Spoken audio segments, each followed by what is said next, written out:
네, 안녕하십니까. 정선영입니다. 제가 2020년 말에 이제 직장을 퇴직하고, 그리고 지금은 이제 퇴직 이후에는 작가로 살아가고 있습니다. 여러분들도 아마 기억하실 책이 아들아 돈 공부해야 한다는 책을 해서 경제 관련된 준비들을 직장 생활하면서 어떻게 할 것인가에 대한 얘기를 했었고요. 지금은 이제 한 퇴직 생활 한 5년 하다 보니까 이 5년 동안의 퇴직 이후의 삶을 놓고서 앞으로 노년의 준비를 어떻게 할 것인가, 이런 주제를 가지고서 얘기를 하고 다니고 있습니다. 그래서 그 노년에 어떻게 살아갈 것인가, 그 준비들을 지금 퇴직한 50대, 60대에 어떻게 해야 될 것인가, 그 부분에 대해서 오늘 좀 얘기를 드릴 수 있는 시간을 갖도록 하겠습니다. 일단 49.3세가 저도 직장 생활을 해봤지만 어느 순간에 훅 오거든요. 제일 위험한 게 뭐냐면, 모든 걸 갖다 준비했을 때는 위험하지가 않아요. 근데 준비하고 있지 않다가 갑자기 훅 들어오면은 가벼운 펀치에도 쓰러질 수 있는 거 마찬가지거든요. 그래서 퇴직에 대한 부분이 49.3세라는 걸 정확하게 인지해야 돼요. 이게 현실이고요. 그러니까 우리 지금 환경이 49.3세에 60세 정년 퇴임이 아니라 49.3세에 비자발적 퇴사가 이루어지는 게 환경이라는 걸 정확하게 이해하고 있어야 돼요. 그 이해하는 것들이 먼저 준비의 첫 번째라고 저는 얘기해 드리고 싶어요. 그래서 전 직장 다니고 있는 사람들한테 늘 얘기해 주는 게 뭐냐면요. Remember retire. 너는 언젠간 퇴직한다. 이 말을 갖다가 메멘토 모리에서 제가 좀 따왔어요. 죽음을 기억하라. 죽음을 기억함을 통해서 삶에 충실하듯이 직장 생활을 하면서는 늘 Remember retire. 너도 퇴직한다. 오너의 아들. 자기 스스로가 만든 회사인 창업한 회사가 아닌 이상에는 너는 언젠간 퇴업한다. 너가 사장이 됐건 회장이 됐건 부회장이 됐건 그 높은 지위에 올라가더라도 너가 오너가 아닌 이상에는, 너의 회사가 아닌 이상에서는 너는 퇴직하게 된다. 그러면 퇴직 이후에는 현재 월급쟁이로 살아가는 삶과 전혀 다르기 때문에 그에 대한 준비를 반드시 해야 된다. 그래서 리멤버 리타이어가 전 첫 번째 얘기해 주는 부분이고, 두 번째 부분은 이렇게 리멤버 리타이어 하다 보면 직장을 퇴직하기 전에 준비해야 될 것들이 머릿속에 떠올라요. 그래서 준비해야 될 것 5가지를 갖다가 준비를 해야 돼요. 그래서 제일 처음에 저는 준비하라는 부분은 월급의 소중함을 미리 직장 다닐 때 좀 알아야 돼요. 대부분의 경우는 월급이 마약하고 똑같아서 다음 달에도 또 나오고 그 다음 달에 또 나온다는 생각 때문에 영원히 계속 나오겠지. 이러다 보니까 무슨 일이 뭐냐면 월급을 하찮게 여겨요. 그래서 월급을 가볍게 사용해요. 플렉스 하고 싶으면 플렉스 해버리고 이렇게 하면서 월급을 가볍게 사용하다 보면 어떤 일이 벌어지냐면, 그 월급을 가지고서 그 직장을 다니는 동안에 자산으로 전환해주는 준비를 해줘야 되는데 그때 못하게 돼요. 이 못하게 되는 이유가 뭐냐면, 월급을 가볍게 여기고 나한테는 퇴직이 오지 않을 거라는 생각 때문에 그런 거거든요. 그래서 월급의 소중함을 직장을 다닐 때 반드시 깨달아야 됩니다. 그래서 이 직장에서 깨달은 월급에 대한 가치를 갖다 깨닫고 나면은 그 다음에 무슨 일이 벌어지냐면 재테크라는 걸 할 수도 있고, 자산을 전환해가지고 이 자산들이 나의 노후 생활을 갖다가 지켜줄 수 있게 튼튼한 토대를 만들 수 있는 부분들이 다 월급에서 나와요. 그리고 월급이라는 건 굉장히 강한 힘을 가지고 있어요. 그러니까 돈의 힘 중에 가장 강한 힘이 큰 돈이라고 해서 목돈이 가장 강한 힘을 가지고, 두 번째 강한 힘을 가지고 있는 게 뭐냐면 고정적으로 나오는 돈, 월급이에요. 이 월급이 고정적으로 나가는 돈의 힘을 갖다가 직장 다닐 때 반드시 알아야 된다. 그래서 이게 바로 그 퇴직을 준비하는 부분이기 때문에 이 퇴직 준비 부분의 첫 번째, 월급을 정확하게 가치를 알아야 되고요. 두 번째 부분은 명함이에요. 이 명함이 퇴직하고 나면 여러분들 다 알게 되는데, 이 명함이 나의 사회적 지위를 대변하고 있는 거거든요. 가벼운 종이 쪼가리가 아니라 나의 사회적 지위를 대변하고 주겠어요. 나 사회적 지위를 대변한다는 얘기는 무슨 얘기냐면, 이 사회적 지위를 가지고서 내가 보다 나를 개발할 수 있는 요소들이 많아요. 이 사회적 지위가 있기 때문에 신용에 대한 것들로 해서 대출도 받을 수도 있고요. 이걸 가지고서 어딜 가게 되면 거기에서 정보를 얻을 수 있을 때 막강한 권한을 갖기도 해요. 그래서 명함이 가지고 있는 가치, 단순하게 종이 쪼가리 하나라고 생각하지 마시고요. 명함이 나한테 주어지는 순간에 이 명함의 가치를 정확하게 이용할 수 있을 정도는 돼야 된다고, 전 직장 생활하면서 해야 된다고 생각합니다. 그게 바로 퇴직 준비거든요. 그래서 퇴직을 인식하게 되면 이 준비를 또 하게 돼요. 이 명함은 사라지는 순간에 나를 기억하게 만들 수 있는 나만의 존재 가치, 브랜드 가치를 명함이 있는 동안에 만들어야 되겠구나, 이런 생각들을 하게 되는 겁니다. 이게 두 번째 부분이고요. 세 번째 부분은 인맥이에요. 직장 생활하면 인맥이 너무 많아서 주체가 곤란할 정도인데, 퇴직하고 나잖아요. 그럼 그 99%가 다 사라져요.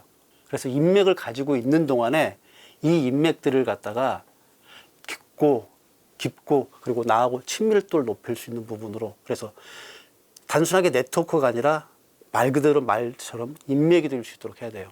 그래서 직장에 다닐 때는 얇고 넓게 많이 사귀게 되는데, 퇴직에 임박해서는 좁고 깊게 사귀어서 그 사람들이 친구처럼, 동료를 넘어서 친구가 되고 동료를 넘어서 가족 같은 그런 인간관계를 갖다가 깊게 맺어놓는 것들이 직장 생활 때 좋습니다. 퇴직하고 나면 인간관계 맺는 것들이 쉽지 않아요. 내가 어느 사회적 접점들이 다 사라져버리기 때문에 인간관계를 맺는 것들이 어렵기 때문에, 그래서 인맥에 대한 부분들을 충실하게 활용하는 부분들이 반드시 필요하다고 생각합니다. 그리고 직장 다니면서 별로 이렇게 그 부분에 대해서 인식을 안 하는데, 퇴직하게 되면 시간이 나한테 너무 많은 시간을 주어져 버려요. 그래서 이 시간을 갖다가 어떻게 주체할 수 없어요. 그래서 이 시간을 갖다가 활용할 수 있게 직장에 다닐 때 나만의 좋은 습관들을 가지고 있을 필요성이 있습니다. 그래서 이런 좋은 습관, 그리고 마지막으로 말씀드린다면, 직장을 다니고 있는 동안에 퇴직 이후의 삶을 영위할 수 있는 자격증 하나 정도까지, 이렇게 5가지 정도는 직장 생활하면서 해야 돼요. 이걸 할 수 있는 마음이 어디서 나오냐면, 내가 언젠가는 퇴직한다. 그러면 퇴직 이후에 나는 분명히 살아가는 삶이 준비되어 있지 않으면 나는 거기서 어떤 고난을 받을 수가 있기 때문에, 이런 준비들을 해야 되겠다, 이런 마음이 생기기 시작하고, 그 준비가 하겠다는 마음이 생기면 이 5가지 부분에 대해서 한 번을 되짚어보게 될 수 있습니다. 그렇게 해야만이 사실은 49.3세의 현실을 가지고 있는 우리 지금 현재 직장인들이 퇴직 이후에 그래도 삶의 준비는 조금이라도 할 수 있다. 그래서 그 부분에 대한 얘기를 오늘 지금까지 말씀드렸습니다. 10년 전과 비교할 필요 없이 저는 1년 사이에도 지금 막 변하고 있는 것 같아요. 예를 들어서 설명한다면, 2020년도를 지나면서 지금 5명 중에 1명이 65세 이상의 고령화가 됐잖아요. 이건 한 번도 우리가 경험하지 못하는 사회거든요. 고령화가 된 사회에서는 이 삶의 패턴들, 사회적 구조에서 일어날 수 있는 것들이 다 변했어요. 근데 지금 고령화가 65세 이상이 5명 중에 1명인데 퇴직 연령은 49.3세란 말이에요. 그러면 15년이라의 갭을 지나고 있는 부분들이 벌써 그 안에서 일을 찾아야 되고 정년 퇴임까지 하기까지 전에 수많은 일들을 해야 되는데, 이런 구조 속에서 고령화가 주어지는 환경적인 변화를 갖다가 우리는 슬그럽게 헤쳐나가지 못할 경우에는 고난이 따를 수밖에 없게 그렇게 됩니다. 그래서 고령화라는 부분들이 우리가 생각하는 것보다 그때보다 급격하게 지금 진행되고 있다는 거. 그리고 이게 58년생부터 74년생까지 베이비 부모 세대들이 쉽게 말하면 콩나물처럼 많아요. 저는 그래서 콩나물 씨라고 했는데, 저 국민학교 다닐 때 한 반에 몇 명이냐면요, 한 반에 60명이 넘었어요. 심지어는 70명이 됐어요. 이것도 모자라서 일부 오전반, 오후반 있었어요. 이 인간들이 다 노인이 되어가고 있단 말이에요. 이 노인들끼리 모여가지고 얼마나 빡센 경쟁을 하면서 살아갈 수밖에 없겠어요. 그렇기 때문에 10년 전과는 완전히 바뀌었다고 보시면 돼요. 두 번째 부분은 가족 구성원들이 바뀌었어요. 1, 2인 가구가 지금 60%예요. 옛날에는 4인이었어요. 그래서 인구 통계로 가구당 보통 한 4인 정도가 되는데, 지금은 가구당 2.3인이에요. 완전히 바뀐 거예요. 한 사람 아니면 두 사람이 살아가는 가구들, 가족 제도가 형이기 때문에 여기서는 우리가 살아가는 패턴들이 완전히 바뀌어요. 핵가족과 소가족과의 기본적인 삶의 구성, 사회 구성, 이 부분들은 완전히 바뀌었다고 보시면 돼요. 핵가족일 때는 겨우 그래도 그때는 자식들을 갖다가 기르고 부모를 봉양하고 이런 부분들이 그래도 어느 정도 가능하는데, 1, 2인 가구에서는 그런 것들은 다 단절된다고 보면 돼요. 부양이니 봉양이니 하는 부분들은 다 단절돼 버린 구조 속에 그쪽에 노인으로 들어가기 때문에 완전히 퇴직 이후의 삶이 예전에 우리 아버지 세대하고는 완전히 바뀌고 있다고 보시면 돼요. 세 번째 부분은 사회에서의 시스템들이 다 변화가 돼요. 아날로그에서 디지털로의 이 변화를 저는 2020년 코로나가 딱 나오는 순간에 완전히 증폭된 것 같아요. 여기에 최대 피해자가 저는 저라고 생각해요. 왜냐하면 저는 대형마트 유통업체에 있었지 않습니까? 유통업체에 있었는데 그 유통업체는 뭐냐면 아날로그에서 공간에서 매장을 파는 대형마트에 있었단 말이에요. 근데 제가 퇴직할 때 그때쯤에 무슨 일이 벌어지냐면 이커머스 온라인이 급격하게 성장을 하면서 의 사회의 전반적인 구조들이 아날로그에서 디지털로 전환되는 것들이 급격하게 이행됐단 말이에요. 근데 저는 아날로그의 전문가지 이 디지털의 이커머스에는 전문가가 아니란 말이에요. 근데 이렇게 겪고 있는 저 같은 사람들이 저뿐일까요? 다른 사람들은 다 마찬가지예요. 본인들이 20년, 30년 해왔던 모든 일의 전문성이라는 건 지금 시대가 아날로그 시대에서 디지털로 시대를 바뀐 시대는 전혀가 쓸모가 없는 짐덩어리일 경우가 많아요. 이렇게 사회 구조들이 바뀌어가기 때문에 지금 50대가 겪고 있는 것들이 10년 전과 지금 어떻게 바뀌었냐 이런 말을 한마디로 표현하면 천지개벽한 거죠. 감당할 수 없게 천지개벽해버린 거예요. 지금은 공부하지 않고 살아갈 수 없는 시대가 이미 된 거예요. 새로운 걸 매일매일 학습하지 않으면 살아갈 수 없는 시대가 이미 되어버렸기 때문에 예전에 가지고 있던 걸 가지고 살아갈 수 거란 기대 전혀 생각하지 말아야 되는 시대가 왔다 이 말씀을 좀 드리고 싶습니다.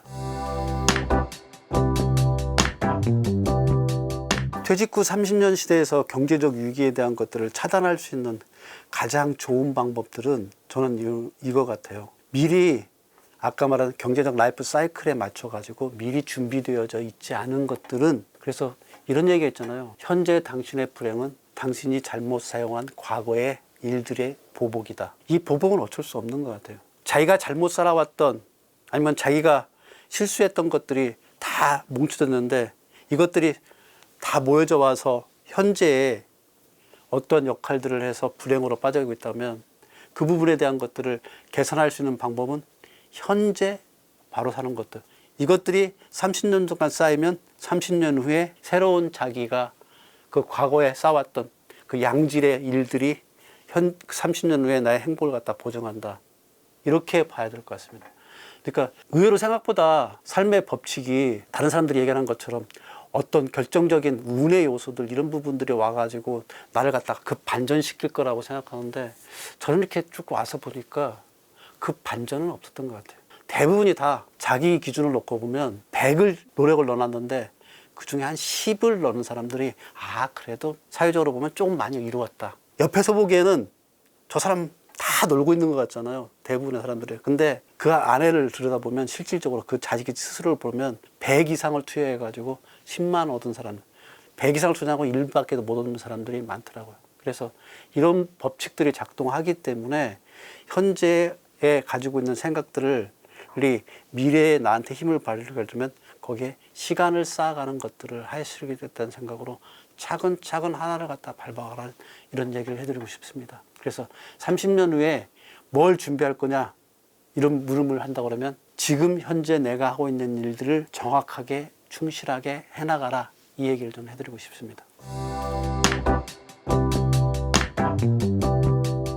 50대에는 사실은 가장 위험한 게 뭐냐면 위험한 투자예요. 그러니까 창업을 하겠다 이런 위험한 투자에 대한 생각들을 저는 50대에는 조심해야 되는 것 같아요. 그러니까 투자도 일종의 내 안에 있는 돈이 밖으로 빠져나간 거라는 거기 때문에 저는 투자도 이제 지출의 하나의 투자 지출이라고 해서 하나의 지출의 영역으로 보는데 50대 때 특히 많이 시기하는 부분들이 나중에 이후에 돈으로서 돈을 갖다 더 극대화시키기 위해서 위험한 투자를 하는데 위험한 투자에 대한 부분들은 50대 때 좀 지양을 해야 될 것 같고요. 60대에 가장 조심해야 되는 부분들이 음주 흡연에 대한 것들 이런 부분들을 60대 정도면 자기 건강에 대한 것들을 체려야 되고요. 음주 흡연이 저는 나쁘다고 얘기하는 것 중에 가장 크게 나쁜 이유가 뭐냐면 음주 흡연이 시간을 소모시키는 게임이거든요. 주변에 이제 60대 어르신들 이게 퇴직하고 있으면 낮에 돌아다니다 보면 자주 보는 풍경 중에 하나가 뭐냐면요. 점심 식사로 들어오셔가지고 저는 점심 식사 먹고 나가는데 거기에 소주병들이 아니면 막걸리가 이렇게 있는 경우들이 의외로 많이 봐요. 제가 살고 있는 이제 명일동이나 이쪽에 보면 그쪽에 거주하고 계시는 분들이 있는데 그분들이 이제 식당에서 같이 이렇게 밥을 먹으면 늘 옆에 막걸리나 소주가 있는 경우들이 자주 봐요. 이 얘기는 무슨 얘기냐면 그 이후 그 시간들을 하루에 가지고 있는 그 시간들이 음주와 흡연에 의해서 소모되고요. 그렇게 하다 보면은 뭐가 되냐면 건강에 대한 것들이 급하게 나빠지는 현상들이 있기 때문에 그래서 60대에는 음주 흡연에 대한 부분들은 좀 조심했으면 좋겠다. 그리고 70대에는 어쩔 수 없이 지출이 많이 생길 수밖에 없는 게 뭐냐면 의료비예요. 건강에 대한 부분들, 의료비가 많이 생기기 때문에 그건 어쩔 수 없는 부분이기 때문에 그 부분에 대한 것들은 준비해야 될 것 같아요. 그래서 다른 데 쓸 수 있는 목돈들이 의료비로 나가는 경우들이 70대에 많이 있습니다. 그래서 소비 습관을 뭐 바꾼다는 개념보다는 그때그때 조심해야 될 소비 습관들이라고 보시면 될 것 같고요. 그래서 이 부분에 대한 것들을 준비하기 위해서 저는 그래서 경제적 이런 위험 요소들이 나오는 거 아니에요. 50대 퇴직 이후에 투자에 대한 위험성, 아니면 60대 음주 흡연이라든가 이런 것들 시간 관리 위험성, 그러면 70대 의료비에 대한, 그래서 건강에 대한 것들이 위험성을 가지기 위해서 저는 그 직장 생활 할 때 미리 이 부분에 대한 것들을 좀 준비해야 된다. 그래서 제가 이런 얘기를 자주 하는데 지피지기면 백전불태라는 말을 해요. 지피가 뭐냐면 상대방, 환경을 아는 거고, 지기면 나를 아는 거고, 이렇게 되면 100번을 쌓아도 100번이 위태롭지 않다. 그러니까 시니어들, 그러니까 은퇴 이후의 삶에는 위태롭지 않게 만들어가는 과정들을 해줘야 돼요. 이러려고 그러면 직장생활, 월급쟁이 생활할 때 사실은 경제적 위험 요소, 지금 시니어들 부분 난 다음에 나올 수 있는 요소들을 사전에 차단할 수 있는 걸 해야 돼요. 그러려고 그러면 뭘 해야 되냐면 월급쟁이 시절에 가장 먼저 익혀야 될 게 뭐냐면 지출 관리를 그래서 미리 해줘야 돼요. 그러니까 50대, 60대, 70대 때 소비 습관을 갖다 바꾸겠다는 게 아니라 이미 월급쟁이 시절부터 지출 관리에 대한 것들을 바꿔야 되고요. 그때부터 저축하는 습관을 들여야 되고요. 그때부터 재테크를 통해 가지고 자기의 기본적인 자산을 경제적 저립을 할 수 있는 정도를 만들어야 되고요. 그리고 자기 자신한테 투자해서 자기 개발할 수 있는 부분들을 그때부터 이미 만들어 놔야지 그것들이 50대, 60대, 70대에 나쁜 소비 습관으로 빠지지 않는 것들을 차단한다, 이 얘기를 해드리고 싶습니다.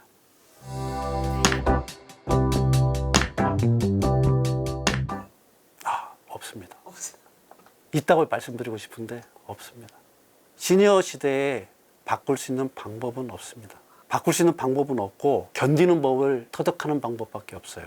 그러니까 우리 인생의 사이클은 보통 이제 10대, 20대, 30대, 40대, 50대, 60대, 70대, 80대까지 지금 이렇게 사이클을 놓고 본다면 10대하고 20대 이때는 배우는 시기잖아요. 배우는 시기여가지고 이 사이클에서 자기의 실력을 연마를 한 다음에 30대, 40대 때 그때 본격적으로 활동을 하면서 불을 쌓아놔야 돼요. 그리고 그 불을 쌓아놨던 걸 갖다가 50대, 60대 때 더 창대하게 만들고요. 70대, 80대는 그 불을 갖다가 향유하면서 살 수 있도록 우리 인생 사이클은 그렇게 되어 있단 말이에요. 근데 내가 현재까지 쌓아놓은 걸 가지고서 즐겨야 될 시기에 새로운 걸 쌓기 위한 한 방을 노린다? 불가능하다고 생각해요. 그래서 불가능하다고 생각하고, 이거 불가능하다는 부분들은 젊은 사람들한테도 얘기하고 싶어요. 한 방이라는 이제 없어져 버린 시대라고 생각하시면 딱 돼요. 왜 그러냐면 사회가 개발 시대에는 어떤 거 하나들이 펑펑 터져가지고 큰 효과를 내요. 근데 성장을 해서 다 성장한 시대에는 이때부터는 뭐 어떤 거냐면 하나하나 차근차근 시간을 쌓아가지고서 만들어내는 것 이외에는 성장하지 않아요. 그만큼 사회 구조가 밀도가 이미 꽉 차 있기 때문에 거기서 누군가 하나가 갑자기 로또에 당첨되듯이 한 방으로 해서 뭔가를 판을 뒤집을 수 있는 것들은 없어졌다, 그렇게 생각하면 되기 때문에 젊은 분들도 그런 생각들을 바꿨으면 좋겠고, 나이 드신 분이라면 특히나 한 방에 대한 것들은 하지 않았으면 좋겠어요. 제가 보기엔 퇴직 이후에 시니어들의 가장 중요한 생각 중에 하나는 오히려 내가 가진 것들 갖다 어떻게 잘 지킬 건가, 그렇게 생각하는 부분들이 훨씬 더 필요하다, 이 말씀 좀 드리고 싶습니다. 두 가지를 제가 가장 강조했어요. 직원으로 시작하라. 그러나 직원으로 살지 마라. 근로자를 시작해서 자본가, 사업가, 그러니까 자의 삶에서 가의 삶으로 바꿔라.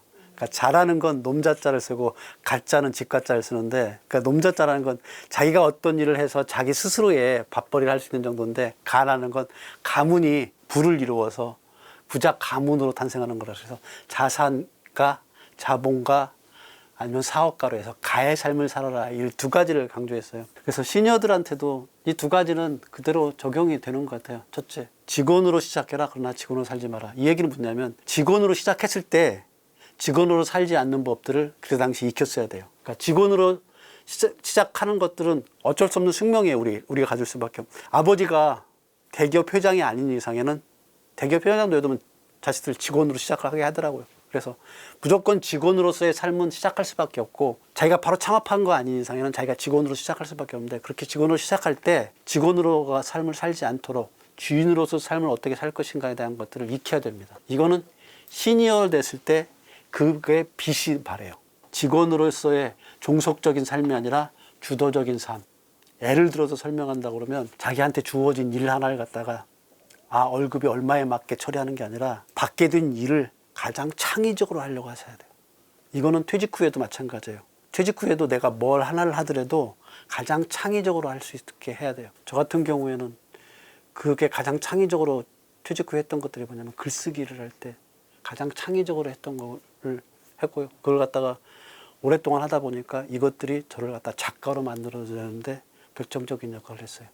이거는 제가 보기엔 직원의 의식이 아니라 주인의 의식으로 나한테 주어진 내가 하루에 해야 될 일을 갖다가 새롭게 볼 수 있는 눈들을 그때 키웠고 그렇게 했기 때문에 가능하다고 생각해요. 그래서 아들아 돈 공부해야 돼. 첫 번째는 직원 의식이 아니라 주인 의식으로서 내 삶의 일의 주인이 되라 이거고,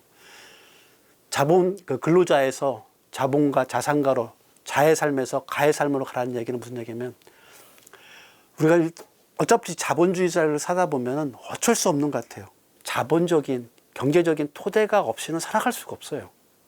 그러면 경제적인 토대를 살아가기 위해서 가장 손쉬운 방법은 내가 몸을 움직여서 노동을 제공해서 소득을 버는 것들이 첫 번째 부분이에요. 근데 이 부분들은 결정적으로 한계가 있어요. 어떤 한계가 있냐면 내 몸이 움직일 수 없으면, 내가 거기다 시간을 투여하지 않으면 소득이 안 와요. 근데 이걸 갖다 뛰어넘어서 사업가, 자산가로 넘어가면 어떤 일이냐면, 사업가는 시스템과 나 아닌 타인이 소득을 만들어줘요. 자본가는 돈이 돈을 만들어주고. 그러니까 자의 삶에서 가의 삶으로 바뀐다면 경제적으로 내가 주도권을 명확하게 쥐어가는 과정들이에요. 그래서 아들아 돈 공부해야 돼. 핵심은 일의 주도권을 가지는 직원에서 주인으로 가라는 거하고, 돈의 주도권을 가지는 자의 삶에서 가의 삶으로 바뀌라는 것들을 얘기했고요. 이거는 저희 아들한테 했던 얘기인데, 그때 당시에 이 얘기를 쓰면서 편지체로 아들한테 편지 보내서 썼는데, 이거는 아들한테 보내는 게 아니라 내 자신한테 했던 얘기예요. 퇴직 후에 나한테 했던 얘기예요. 지금부터라도 직원으로 살지 말고 주인으로 살자. 지금부터라도 자의 삶이 아니라 가의 삶을 살자. 이렇게 내 스스로에게 했던 얘기라, 이 부분들은 시니어들도 반드시 좀 지금 퇴직하고 시니어로서 퇴직자로 살아가시는 분들도 명심했으면 좋겠습니다.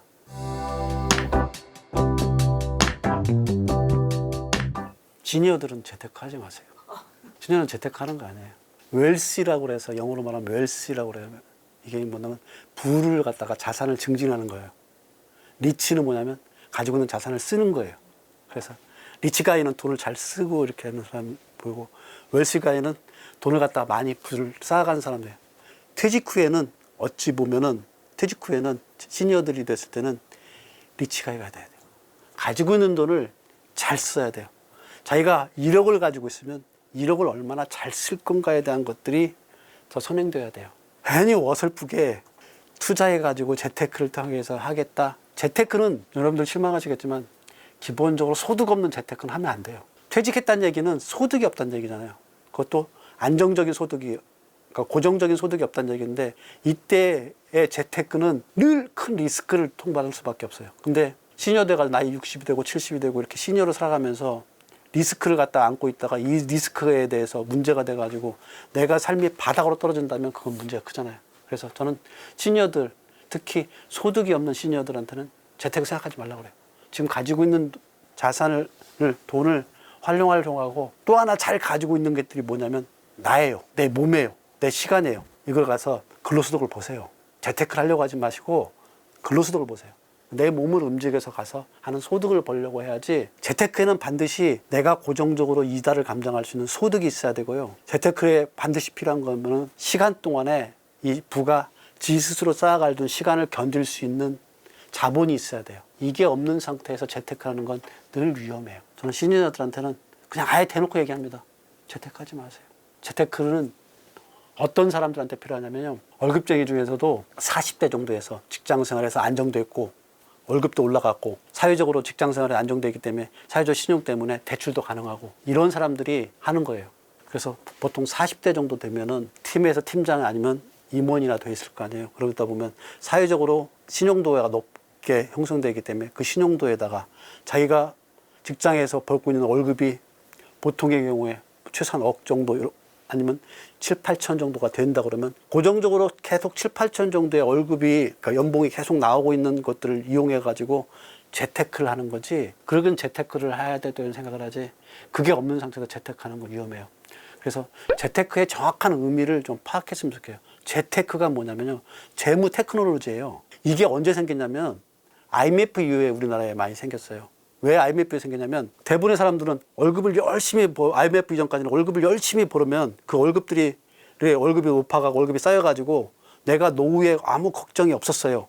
근데 이 월급이 올라가는 속도가 IMF가 딱 터지고 난 다음에 직장 생활하는 데서 없는 거예요. 대신에 뭐가 올라가려면 자산들이, 부동산들이 갑자기 팍팍 뛰는 거예요. 내 월급보다 더 빠르게 뛰는 거예요. 그래서 노동을 통해서 벌고 있는, 월급쟁이를 통해서 벌고 있는 주수입에 부가적으로, 그러니까 그걸 이제 영업외 소득이라고 하는데 재테크를 통해 가지고 자산에 투자해서 이 자산이 나한테 돈을 벌어다 주는, 이게 바로 재테크인데, 이때 가장 기본 바탕은 뭐였나요? 내가 월급을 벌고 있는 거, 내가 영업을 통해서 아니면 근로생활을 통해서 돈을 벌고 있는 거, 그 기반에 플러스 알파로 다른 거 자산에 투자해 가지고 돈을 높여가는 과정들이, 그게 바로 재테크인데, 이런 재테크의 정확한 의미를 모르고서 자기가 소득이 없는데 누가 이런 소스를 줬어, 누가 이런 걸 줬어, 그래서 축축축 하다 보면은 재테크를 통해 가지고 오히려 바닥으로 떨어지는 분들이 많아요. 그래서 시니어분들은 자기가 가지고 있는 자본력이 없다 싶으면은 재테크를 할 게 아니라 자기가 가지고 있는 가장 튼튼한 몸의 자산을, 몸의 자본, 이 몸의 자본, 가지고 있는 시간의 자본을 투자해서 소득을 통해서 돈을 버는 것들이 훨씬 더 올바른 선택이다, 이 얘기를 해드리고 싶습니다. 내가 너무 잔인한 얘기를 했는지 모르겠다. 근데 정확한 현실입니다.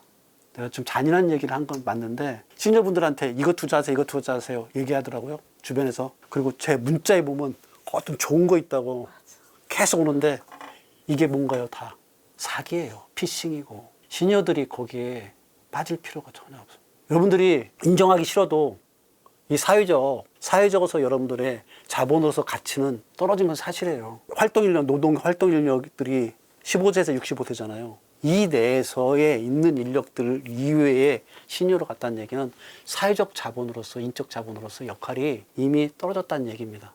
그건 아마 본인 스스로도 잘할 거예요. 내가 어떤 생각을 갖다 창의적으로 하는 그런 열정이나 이런 부분도 좀 떨어졌을 거고, 내가 어떤 일을 갖다가 막 밤새워서 할 수 있을 만큼 내가 체력적으로도 갖지 못했다는 거, 본인 스스로가 잘 알면서 운으로 로또에 당첨되듯이 어떤 걸 재테크해가지고 이 돈 버는 걸 갖다 하고 싶다, 이거는 생각하는 건 좀 욕심이기 때문에, 그래서 재테크를 하시지 마시고요, 몸테크를 하세요. 노후잔에서 현금 비중을 하기 전에 퇴직 시점부터 한번 좀 설명을 드릴게요. 퇴직 시점에 자기가 퇴직할 때 자기가 받고 있는 연봉이 한 5천만 원 정도 받고 있다 그러면, 그때 퇴직 시점에 이걸 갖다 곱하기 10을 한번 하면 5억이잖아요. 5억 정도의 순자산이 가지고 있어야만이 퇴직할 때 제대로 퇴직한 거예요. 그러니까 여러분이 지금 우리나라 평균으로 49.3세잖아요. 49.3세 이때 50대 보통 지금 평균 연봉이, 내가 알기로는 직장 생활을 상근으로 하는 평균 연봉들이 한 7천만 원 가까이 될 거예요. 그러면 이 7천만 원 곱하기 10 하면 7억 정도의 자산을, 순자산을 가지고 있는 것들이 가장 어쩌면 노후 준비, 그러니까 퇴직 이후의 삶을 갖다 준비하는 부분들이 제대로 되어 있다고 보면 되고요. 그 중에서 10%면 얼마인가요? 7천만 원 정도는 현금을 가지고 있어야 됩니다. 그러니까 자산이 순자산으로 해서 7억이 있다면 그 중에 10% 정도는 현금으로 바로바로 내가 쓸 수 있는 7천만 원 정도, 이 정도는 가지고 있어야만이, 왜냐하면 이 7천만 원이 생활비로 쓰여지는 것들이 아니라 이게 살아가다 보면 내가 어찌할 수 없는 불가항력적인 사건 사고가 터져요. 다 최소한 7천만 원 정도 현금을 가지고 있어야 돼. 급하게 어떤 일을 할 수 있는 것들은 가능합니다. 제가 평균 연봉으로 해가지고 7천만 원 곱하기 10 해가지고 7억, 7억에 10% 해가지고 7천만 원 이렇게 얘기해 드리는 이유는 뭐냐면, 내가 그 시점에 계신 분이라면 내가 5천만 원을 받고 있으면 똑같이 적용하면 돼요. 곱하기 10 해서 5억. 내가 1억을 가지고 계신 건, 1억을 받았다 그러면 곱하기 10 해서 10억, 퇴직할 때 1억. 그래서 노후에는 1억 정도의 현금을. 왜냐하면 직장 생활에 그 정도까지 오게 되면 지출이라든가 모든 생활의 패턴들, 문화들이 딱 거기에 맞게 정해져 있어요. 자기가. 내가 생활하는 그 경제적인 시스템들이 딱 거기에 맞게 형성되어 있기 때문에 그 시점에 자기가 얼마 정도를 가지고 있느냐가 중요한 거기 때문에, 이렇게 딱 기준점을 잡고 나면 아마 여러분들이 나이대별로 해가지고 내가 어느 정도를 가지고 있을 건가에 대한 기준들이 명확하게 가지고 있을 거예요. 근데 만약에 퇴직하고 난 다음에 지금 10년이 지났어. 10년이 지났다면 10년이 지난 시점에서 제가 얼마 정도 가지고 있어야 되나. 아까 말한 마지막에 순자산은 조금 좀 생활비로 썼을 때도 현금 자산으로 7천만 원 정도는 가지고 있어요. 10년 후에도 불가항력질은 발생 확률이 더 높아져요. 나이가 뭐가 할수록. 50대에 퇴직했는데 60대쯤이면 무슨 일이 벌어나면 자녀들 결혼하잖아요. 요즘 결혼할 때 비용 어마어마하게 들어가요. 갑자기 써야 될 돈들이 자산으로 이렇게, 우리나라의 자산은 가장 큰 게 뭐냐면 부동산 자산인데, 부동산 자산은 쉽게 유동성을 갖지 못하기 때문에 기본적인 현금 자산을 가지고 있어야 돼요. 그래서 그게 최소한 10% 정도는 가지고 있어야만 할 수 있고요. 그래서 이런 부분들을 생각하시면서 내가 자산의 포트폴리오를 어떻게 구성할 것까를 보시면 되고요. 좀 더 나아가서 그러면 내가 퇴직 이후에 자산의 포트폴리오를 어떻게 구성하면 좋을 건가, 그런 생각들을 많이 하시잖아요. 그 자산의 포트폴리오는 누굴 보면서 하면 좋으냐면요, 우리나라의 상위 1%의 부자들이 어떻게 자산의 포트폴리오가 되어 있는가를 딱 보면 돼요. KB금융의 부자 보고서가 있어요. 거기에 보면 딱 나와 있어요. 자산의 구성비를 보면은 대개 75% 정도가 부동산을, 우리나라의 부자들이, 상위 1% 부자들은 75%가 그렇게 돼 있고요. 그 다음에 그 75% 중에 20%가 대부분 다 금융자산으로 돼 있고요. 그 다음에 한 5% 정도가 현금자산으로 돼 있어요. 이게 상위 부자들이 했다는 얘기는 무슨 얘기냐면, 거기에 맞게 가야 된다는 얘기예요. 자산의 포트폴리오를 부자들의 그 구성비로 맞춘다는 얘기는 뭐냐면 안정성인 거예요. 상위 1%까지 올라가는 사람들은 자산의 포트폴리오를 어떻게 두면 좋은지에 대해서 명확하게 아는 사람들이에요. 이 부가 앞으로 미래의 부가 어떻게 흘러갈 건가에 맞춰가지고 가장 위험 요소를 감안해가지고 자산의 포트폴리오를 짜야 되거든요. 이 포트폴리오가 이미 짜여진 사람들이 1%예요. 더 좀 나간 다음에 상위 10% 정도의 구성비가 어떻게 되어 있는가, 거기에 맞추면서 내가 그 밸런스에 너무 안 맞는다 그러면 그 밸런스를 맞춰주는 것들이 필요하다, 이 가지까지 덧붙이고 싶습니다.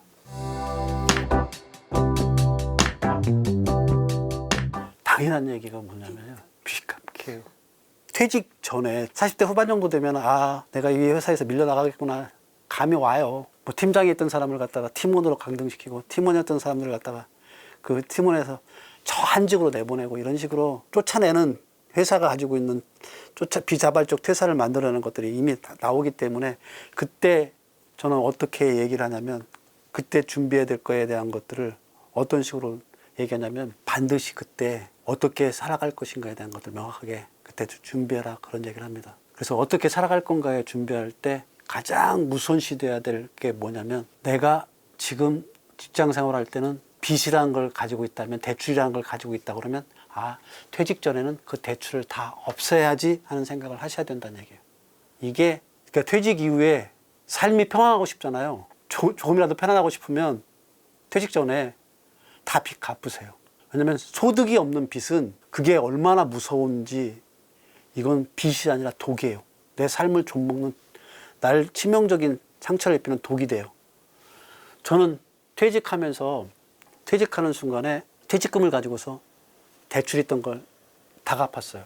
그래서 전 퇴직하자마자, 그러니까 2020년 그 퇴직하고 난 다음에 빚이 하나도 없어요. 내가 유일하게 있는 빚은 그냥 내가 전세 내줬던 거, 금융권에 준 게 아니라 개인한테 내가 내 집에 대해서 전세를 내주기 때문에 그거 가지고 있었던 거, 그거 이후에는 없었어요. 이러니까 무슨 일이 벌어졌냐면, 퇴직 이후에 제가 그래도 시간을 두고서 내가 어떻게 새로운 직업을 찾아가지 하는 그 시간을 벌 수 있었어요. 만약에 내가 그때 빚이 있다면 다달의 빚을 갚아야 돼요. 거기다가 퇴직하게 되면 원금 상환이 더 빨라져 버려요. DSR이라고 그래서 원금 상환에 대한 비율을 갖다 높여가지고 빨리 갖게 만들어 버려요. 소득이 없게 되면. 그래서 이런 문제들 때문에 퇴직 전에 반드시 빚을 없애야 된다. 이 얘기를 말씀드리고 싶습니다. 근데 이 빚을 가지고서 투자를 하시겠다고요? 이걸 저는 달리 표현한다면 기름을 들고서 불빛으로 뛰어드는 거예요. 자본주의 세상 진짜 만만치 않은데 이런 생각을 가지고 계신 분이 혹시나 있을까 봐 두렵네요. 여러분, 남의 주머니에서 내 주머니로 돈 옮기는 거 쉽지 않아요. 근데 돈으로 돈을 버는 건 쉬울까요? 내 노동을 제공하고서 그렇게 버는 것도 쉽지 않은데 돈으로 돈을 번다는 것, 그것도 남의 돈을 갖다가 돈을 버는 거 아니에요. 빚이라는 건. 남의 돈을 갖다가 돈을 번다는 건 그 얼마나 무서운 리스크들이 잔존하겠어요. 쉽게 말하면 황당무계한 판타지적인 생각은 안 가졌으면 좋겠어요. 저는 이건 완전히 판타지적인 생각이에요. 사람이라는 게 참 묘해요. 막상 닥치면 많은 걸 할 수 있거든요. 근데 빚으로 투자를 하겠다는 사람들은 어떤 사람이냐면 생각만 많이 하는 사람들이에요. 머물러서. 근데 막상 활동을 하면서 스스로가 하는 사람들은 그렇게 하지 않아요. 빚을 갚아놓고 내 몸이 움직여서 만들어낼 수 있는 일들은 의외로 세상에 또 많아요. 큰 소득이 아니더라도 내 몸을 움직이면은 할 일들이 많고요. 거기서 내 스스로를 갖다 개발할 것도 의외로 많아요. 그래서 굳이 돈을 벌게 하고 내가 몸을 편안하게 하겠다는 그런 아리따운 생각하지 마시고요. 그 빚을 갚아놓고 편안한, 빚에 억눌리지 않은 편안한 마음으로 내 스스로 뭔가를 한번 해보겠다는 생각으로 전환을 했으면 좋겠어요. 이 얘기도 여러분들한테 좀 충격적인 얘기일 수 있겠네요. 그러니까 뭔가 희망이라는 것들을 얘기해드리고 싶은데 희망보다는 현실적인 팩트 얘기가 더 먼저 앞서서 나오는 이유는 제가 지내다 보니까 주변에서 봐왔던 사람들을 놓고 보면 빚을 가지고서 투자했던 사람 중에 성공한 사람이 저 한 사람도 못 봤어요, 솔직하게. 빚을 가지고 투자하는 부분에 대한 것들은 이건 제가 이런 얘기를 하는 게 아니라 워렌 버핏이 여기 와서 얘기한다고 해도 당연히 못하게 할 거예요. 빚으로 절대로 투자하지 마세요.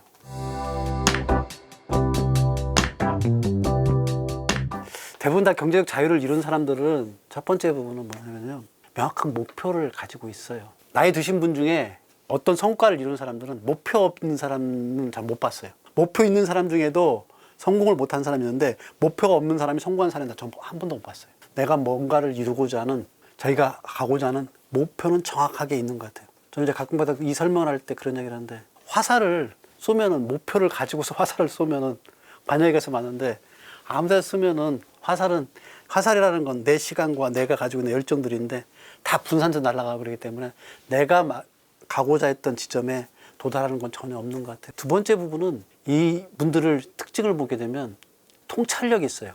저는 이걸 어떻게 표현하냐면 맥락을 꿰뚫는 눈이라고 이렇게 표현하는데, 어떤 현상을 보면 이 현상에 숨어있는 정확한 의미들을 갖다가 딱 찾아내버려요. 이 사례로 저는 이제 제가 만나본 중에 가장 부자이신 분이, 제가 다니던 회사의 창업자이신 분이 가장 부자였었거든요. 제가 만난 분 중에. 그분은 보면 순간적으로 이렇게 회의에서 이렇게 보면 순간적으로 딱 한마디를 하면 맥락을 정확하게 꿰뚫어 버려요. 그 사례를 예를 들어서 설명한다고 그러면, 어떤 매장을 가면 이 매장이 성공할 건가 실패할 건가를 갖다가 딱 꿰뚫더라고요. 어떻게 꿰뚫냐면 이전에 매출이 얼마 나왔냐고 묻더라고요. 그 전 매장하고 달라진 점이 뭐냐고 묻더라고요. 그렇게 해서 묻고 난 다음에 이것도 딱 그 정도 수준밖에 안 나오겠는데, 내가 여태까지 해보면 장사 사업은 새로운 변화를 만들어내는 것들이 고객한테 전달하는 것들은 쉽지 않다. 그래서 그 장사를 한다는 건 로케이션이 있는데 그 로케이션에서 가지고 있는 포텐셜을 정확하게 한 번에 딱 꿰뚫더라고요. 이런 것처럼 맥락을 이렇게 꿰뚫는 눈을 가진 사람들이 대부분 다 경제적 자유를 이룰 만큼 성공하는 것 같더라고요. 이게 두 번째 부분이고요. 세 번째 부분은 성장의 법칙을 정확하게 알아요. 그분들은 성장이 이렇게 되지 않는다는 걸 알아요. 계단처럼 아니면 이렇게 상승하는 걸 알아요. 성장은 이렇게 가더라고요. 지독하게 데스밸리를 가다가 어느 순간에 쓱 갑자기 퀀텀 점프하더라고요. 근데 그분들은 그걸 알아요. 그래서 이 기간을 견뎌낼 수 있어요. 이 기간이 10년이 되느냐 20년이나 그래도 이걸 견뎌가지고 오더라고요. 그래서 이런 성장의 법칙을 정확하게 알아서 이게 갑자기 성장할 수 있게 그렇게 하는 사람들이 대부분 다 경제를 자유를 이룰 만큼 성공하는 사람들이 세 번째 특징이고요. 네 번째 특징은 이 사람들은 자기 혼자 힘만으로 그걸 만들어내지 않아요. 남의 것을 잘 빌려다 써요. 예를 들면 지식도 내 혼자서 만들어낸 지식들을 하는 게 아니라 누군가의 지식들을 갖다 가져다 쓰기도 하고, 그리고 인프라도 남의 걸 잘 빌려다 써요. 가장 잘 빌려다 쓴 사람들을 얘기한다고 그러면 경부고속도로를 만들었으면 수출하기 위해서 회사에 물건을 왔다 갔다 흘러다녔던 사람들이 창업했던 회사들이 대부분 다 성공했을 거예요. 이런 식으로 빌려 쓰는 능력들이 많이 있더라고요. 다섯 가지 부분은 이게 이제 어찌 보면은 보이지 않는 거를 갖다가 구조화시키는 능력인데, 이런 능력들이 대부분 다 가진 사람들이 성공을 하더라고요. 예를 들어서 설명한다면, 저도 이제 글이라는 걸 쓰기 때문에 글을 쓸 때는 전혀 없던 걸 갖다가 새로운 거 구조화시켜 가지고 책이라는 거를 만들어내는 것들을 이렇게 해나가는데, 이런 것처럼 대부분 다 어느 정도의 부를 이루어 가지고 경제를 자유를 이루는 사람들은 이렇게 보이지 않는 것들을 갖다가 구조화시켜서 시각화해서 보여줄 수 있게 만드는 이런 능력들을 가진 사람들이 대부분 다 성공한 사람들이라고. 제가 주변에 봤던 이렇게 성공한 사람들의 공통점은 다섯 가지 특징을 가지고 있는데, 이 다섯 가지 특징이 빛을 발하는 경우는 언제 빛을 발하냐면, 전 딱 보니까 딱 이 한마디로 말하면 될 것 같아요. 일단 해 하는 사람들이. 성공한 사람들 대부분 다 명확한 목표의식이 있고, 꿰뚫어보는 눈이 있고, 성장의 법칙을 알고, 빌려쓰는 능력이 있고, 보이지 않는 걸 구조하는 능력이 있는데, 이런 걸 다 만들어내는 게 뭐냐면 일단 해. 성공하지 못하는 사람들은 다 입으로 해. 돈을 버는 사람도 대부분 다 어떻게 돈 번다는 거 컨설팅하는 사람들 와서 다 얘기해줘요. 전 이제 마트에 있었기 때문에 컨설팅 하는 사람들이 와가지고 입으로 이렇게 장사하면 되고 이렇게 장사하면 이렇게 장사하는데 다 못하는데, 우리 매장에 있는 한 직원이 고객들한테 응대할 때 서비스하는 것처럼 가서 응대하고 서비스 일단 해서 매출을 만들어내는 것들이 훨씬 더 성장에 도움이 되더라고요. 그래서 입으로 하는 게 아니라 일단 내가 움직여서 뭔가를 하는 것. 그래서 저는 성공한 사람들을 딱 한마디로 얘기한다면 이 표시 있잖아요. 이 표시 옆에 just do it. 가장 대표적인 특징은 이거예요. 그래서 여러분이 지금 성공하지 못해서 성공을 하고 싶어서 성공에 대한 것들을 갈구하고 있다 그러면, 여러분 지금 오늘 당장 아침에 내가 해야 될 거 하세요. 이것이 성공으로 가는 가장 빠른 길이다. 그 말씀 좀 드리고 싶습니다.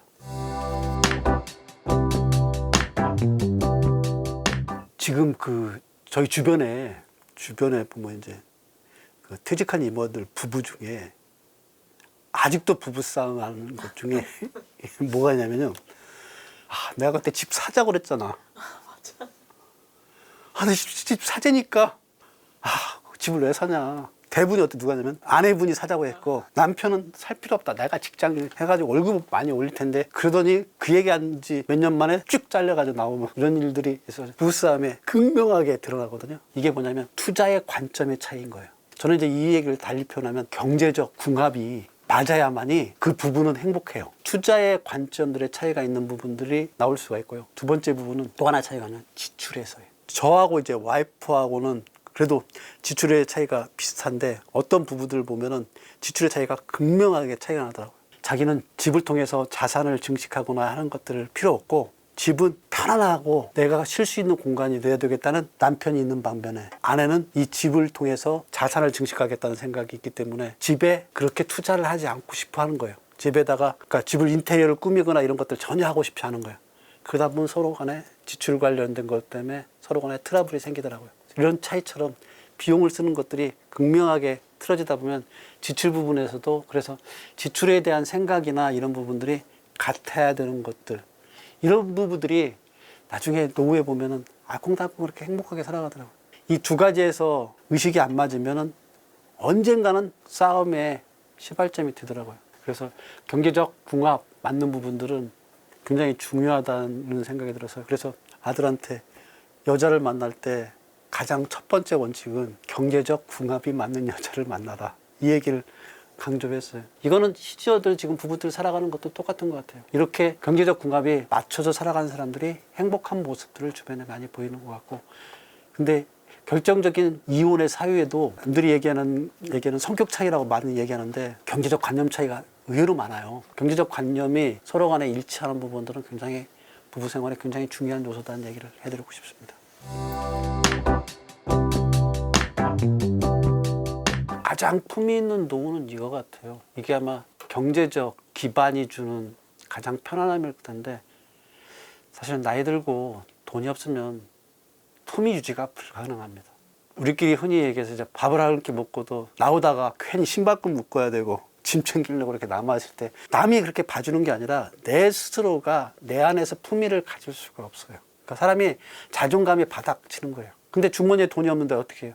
사람은 만날 수밖에 없는 상황이 됐다 그러면 거기 가서 주머니 만지작 거리다가 계산할 때쯤이면 옷 챙기고 못 챙기고 신발끈 묶고 이러면서 내 자존감을 세울 수는 없다고 생각해요. 이 자존감이 내 자존감이 없는데 품위 있는 생활은 불가능하다고 생각합니다. 그래서 가장 기본적인 것은 돈이 있어야 돼요. 왜 그러냐면 돈이라는 게 나한테 뭘 주냐면 내가 가장 좋아하는 일을 내가 가장 좋아하는 사람과 내가 가장 좋아하는 시간에 할 수 있게 만들어주는 힘입니다. 그래서 돈이 주는 이 힘을 그대로 사용하는 사람들이 가장 품위 있는 사람이 아닌가 생각합니다. 돈 없으면 품위가 안 돼요. 우리가 살아오는 일들의 대부분의 기반에 불행에 속을 갖다 이렇게 싸지고 이렇게 들어가 보면 그 안에 돈이 움츠리고 있더라고요.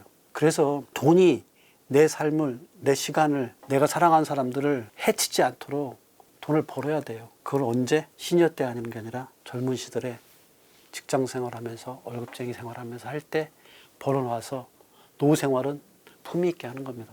노후의 품위를 찾아가면서 돈을 벌 수 있는 수단은 이 자본주의 사회, 대한민국 사회에 없습니다. 지금 시니어 되신 분이라면 지금 가지고 있는 걸 품위 있게 쓰는 방법에 대해서 생각해 주고요. 지금 젊은 분들이라고 그러면 내 노후를 준비하고 품위 있는 노후를 만들기 위한 준비들을 지금 미리 하세요. 내 얼굴이 얼마나 소중한지 알고 내가 가지고 있는 명함이 얼마나 소중하고 인맥이 얼마나 소중한지 알고 내가 가지고 있는 신용이 얼마나 소중한지 알고 내가 가지고 있는 동료들과의 관계가 얼마나 소중한 건지 이런 것들을 갖다가 미리미리 해서 그것들 토대로 해가지고 경제적 기반을 내 몸의 체력적인 기반을 갖추는 것들이 반드시 이루어져야 된다. 그 얘기를 말씀드리고 싶습니다. 품위는 돈과 건강한 몸에서 나옵니다.